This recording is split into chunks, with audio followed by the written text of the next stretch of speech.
रवान होए। अच्छा अच्छा आलम फाजल मुफ्ती अलामा हैसन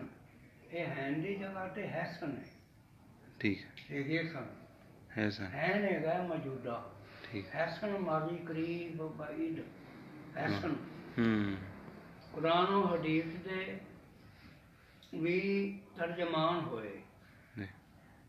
शेखुल हदीस दा सोना लकब पाया वाह दरस कुरान दा दिता जमाने ताई बेशुमार शगिरद अज याद करते माया नाल उस्ताद यगाने ताई बेमिसाल ताई सारी उम्र लंघाई गई दरसां पढ़ लिख के आलम अनमोल हो गए। कुरान हदीस से फिका दे होए जानू खुलक प्यार वाले मिठे बोल बन शेरे के एक लम्हा जिक्र दे विच लंघिया जाया कीता ना कीमती वक्त ताई भुखे तिसे रह के रह आप पढ़ेंदे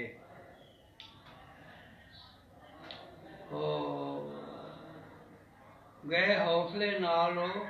दरख्त ताई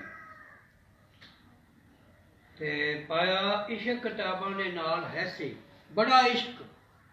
किताबां दे नाल है सी टूंड टूंड किताबां वो जोड़ते रहे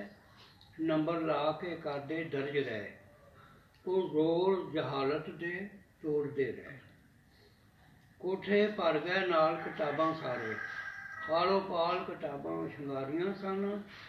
बेंच भर गए रेलां भर गईयां किताबां नाल भर गईयां अलमारियां सन अज ओह किताबां ते शेहूपुरे अज ओह किताबां ने शेहूपुरे शरफुद्दीन लाइब्रेरी बना दी।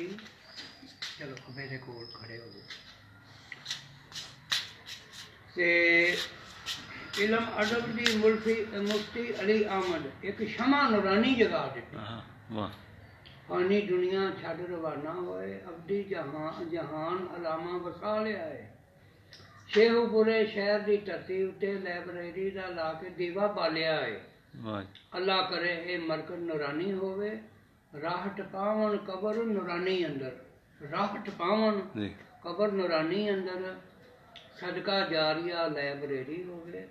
हजरत साहिब लाई अबदुल्ला खानी अंदर आखिरी शेर है फकीर असल अंसारी नूं नाल शफकत मिलदे हरदम आली जनाब हैसन इलम अदब दे फलक ते चमकदे हो अलम अली अहमद नूरानी मताब हैसन चाहने गए हम आ हुण